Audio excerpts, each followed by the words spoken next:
Alright, when it comes to outdoor equipment, most of it's made in China, right? It has to be said, it's unavoidable.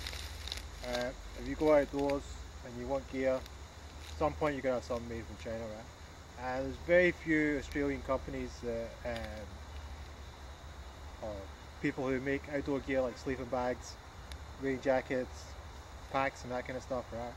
So the thing I really like about Benny, you start a business, okay, guy's got a lot of talent, manufacturing in Australia, outdoor products, very few places left to do that. Mon, Sea to Summit, One Planet, that's all I can think of when it comes to outdoor manufacturing of outdoor products. So we're gonna have a look at a bit of the Benny pack. This is the second one I sent him. Love what he's doing, hope he keeps it up. Hope it grows and grows and grows, and it'll be like, something that's out there, like a mainstream name, you know what I mean, like Mon or MacPack or something like that. I got the tripod, I'll take the, I'll put the pack on and I'll walk around with it a little bit just so you get a sense of it. But pretty sweet bit of gear, man, really nice to see this stuff made in Australia. And like I say, this is the second version Benny sent me. It's a little bit more tactical, a little bit more military maybe. The original one he sent me was a prototype, so I kind of was critical, well not critical, I just pointed out there was a few things that needed to be addressed, right?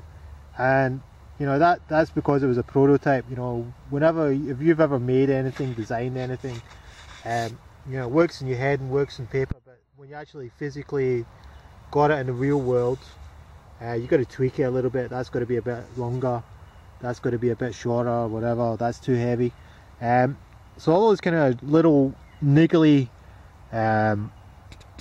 things from the first video have been addressed. Like this was a little bit too short, and the straps at the bottom were a little bit too short, and then he's kind of pretty much upgraded the whole pack a little bit and increased the capacity of it, and the kind of just made it a little bit bigger and a little bit more strappy, and it's a tad more tactical.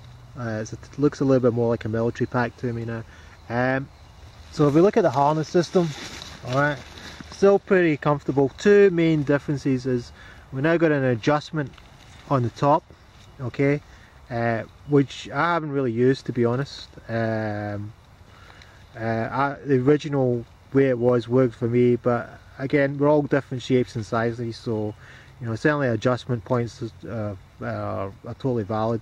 The harness system does come off completely, which I'm not entirely sure if Benny's going somewhere else with that, where it's going to be used as part of an integrated system or something. Well, I haven't asked him about that, but this, you've got an attachment point there, the whole thing comes off. I'm not a big fan of this camo, I have to say, but that's just my personal taste. And Benny does custom work, so if you say I want it in hot pink and purple, he'll do it for you, do you know what I mean? That's just a personal quirk. Sternum strap, this one's personally is a little bit too high for me. I would have it down here.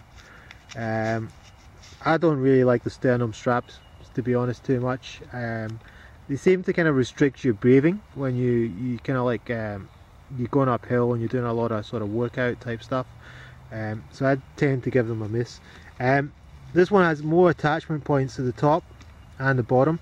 Alright, so there's the bottom one there. So that gives you that. One of my criticism with the lid design was, well, not so much a criticism, but I just pointed out that because you don't have a normal lid with a storm collar, okay, you kind of lose the overstuff capacity, because this is just like a dry bag. Okay, if we unattach this, you really need to watch the first video to understand the second video, right? So what I said was, well, okay, this is a really good design, it's saying it's quick and easy access, or a really quite sweet design, but you do lose that overstuff capacity. So like if you've got, you want to carry an extra jumper or something, you can't stuff it in the lid of your pack. So he's attached attachment points here and here in the bottom, so it gives the pack more capacity, alright. The compression strap system's changed slightly. It works fine. Both ways worked fine. not much difference. This compression strap goes over this third pocket now, so it's got 3 pockets. So the original was 2 pocket. I use the side ones for water bottles, but you know, whatever. You could, if you use the hydration bladder, you might use them for something else. So we now got this central pocket. So there's a little bit it reminds me a little bit of the old Alice pack. Alright, love them or hate them. So it has that Alice pack kind of feel to it, do you know what I mean? So we got the third pocket. So I got my noodles in there. So obviously you would put your food, your snacks, your food, first aid, poncho, you know, etc. in there. But really sweet pack, really sweet design. A little bit more of a military look with this one, a little bit more tactical. It's like an upgrade, you know, in capacity as well. It's a little bit more suited to overnighters, do you know what I mean, or a 2-3 day hike, depending on what kind of gear you're using and stuff like that, and what kind of environment you're working in. But yeah, really nice pack, Benny, you know, doing a great job. I know he's been busy, man. I'd like to think I had something to do with it, but there you go. There's the compression system, man. So I'm just gonna, yeah, not gonna be precious about it. I'll just strap it on, and I'll just show you on the back, you know what I mean? Because that's you know, the best way to appreciate it. But really sweet pack, man. Very nice.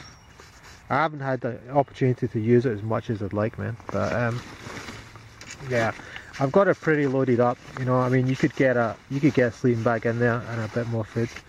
Do you know what I mean? And of course, you still got a throw in the pocket. You get a throw, so you could add in, you know, larger tools. Okay, let's have a look at this pack. A little bit of a fashion parade, okay? So you can see, really nice pack. You can see it sits, gives you an idea how it all comes together. I'll put the sternum strap on. Okay, that is a little bit high for me, but it could be adjusted, you know. With these shoulder straps, it's really nice to kind of like wide as opposed to narrow, and there's not an over. Some of the packs I see, like some of the big stores, they just go crazy for the padding. It just seems to add to weight. This is kind of right balance, really. Wide is definitely better, and you don't need things over padded. A lot of the high street main brands seem to want to do. People think it's more comfortable, but it just seems to add to weight, you know what I mean? And kind of weight is the enemy type thing. That denim strap I'm not bothered with, adjustable, okay. And it just carries nicely. I mean, any bigger than this, you are looking at a belt, okay, you're looking at lumbar support, alright. But for overnighter, day pack, fine, you know. Maybe even, you know, it depends on your gear, but you know, I would try and definitely keep it under 6 kilos, 5 kilos, definitely under that. You know, but it can handle a bit. I mean, it does have that inset. It can handle a bit of weight if it has to, you know what I mean. But this works quite well. It's kind of, I'll take it off. I mean, if we have a look with this gap, so you have a contact point there with your back, contact point. This leaves a little bit of gap. It does leave a little bit of airflow. It's quite a nice device, you know. If you do, I mean, the downside of any internal frame pack is you will get a sweaty back. Alright, but there's not much you can do about that. That helps a little bit. If you don't want a sweaty back, use a haversack, or you know, find an external frame pack. Alright, that's the only ways I can think about it to get rid of it. So there you go, the Wanderer. Bit of a fashion parade, okay? So I'm just gonna, what you gotta do in YouTube videos is you just walk away slowly from the camera, like very dramatic.